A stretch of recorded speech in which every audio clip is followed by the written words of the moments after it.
Bonsoir. Je vais commencer par un poème qui traite des conflits qui se passent quand c'est un pays. Quand c'est pas un pays, c'est l'autre, là, en tout cas. Fait que, ça s'intitule Autoroute des conflits. Son pays.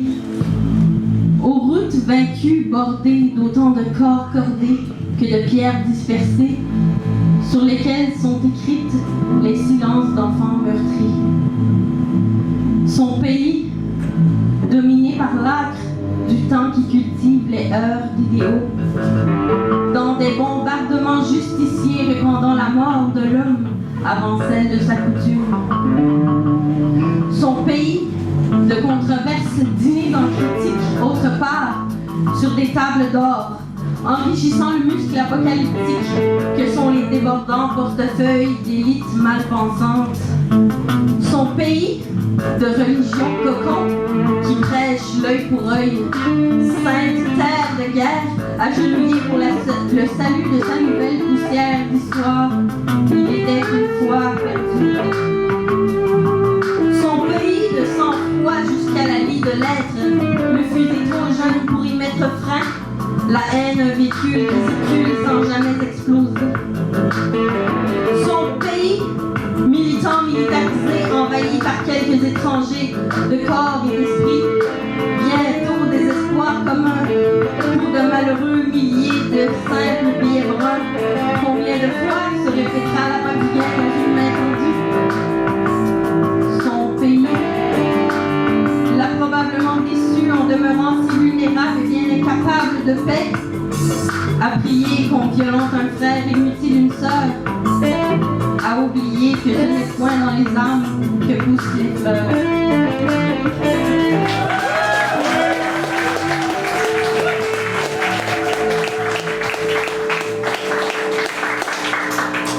Mon deuxième poème est dédié à M. Yvon Jean, qui fête son 622e jour de sobriété. Et son 50 ans.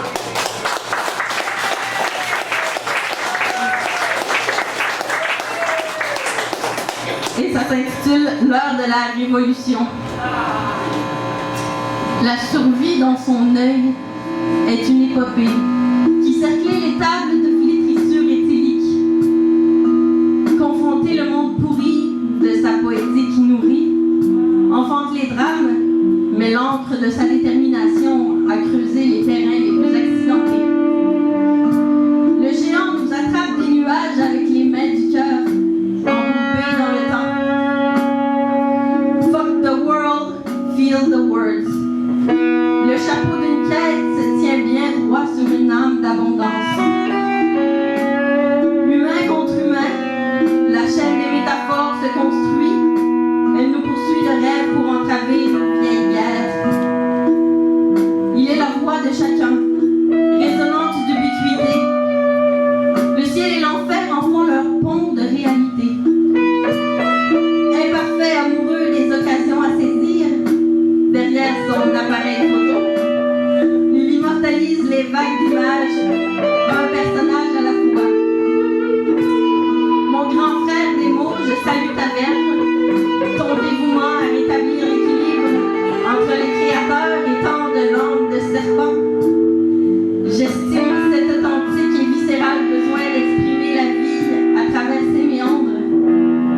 Nous sommes prêts à entreprendre cette toute-puissante révolution.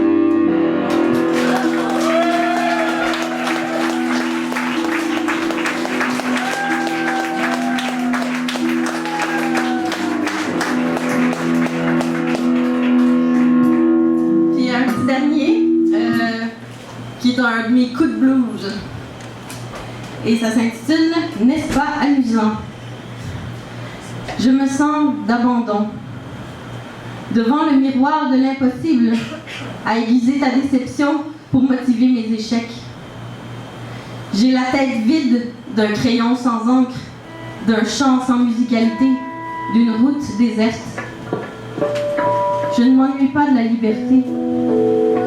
Je m'ennuie plutôt de moi, la femme que je perds, chaque jour de mensonges, déguisée en bonheur de vivre comme une tornade parfumée. Sors-moi froid de ma peau. Donne-moi une nouvelle, j'irai chercher ma pelle pour enterrer ce qui reste de mon sort en trompe la mort. Je cours à présent devant les aiguilles de ton cadran qui me rattrape. Silence éthique, tranchant tac. J'y laisse ma tête, tourne sans arrêt. Vas-y, fais-toi encore violence, deviens ta pire ennemie.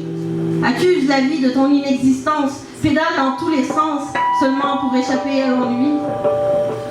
Il n'y a pas de remède à mon affection dévorante. Humiliée pour une place, je ne laisse pas de traces. Le vent pourrait m'emporter pour que les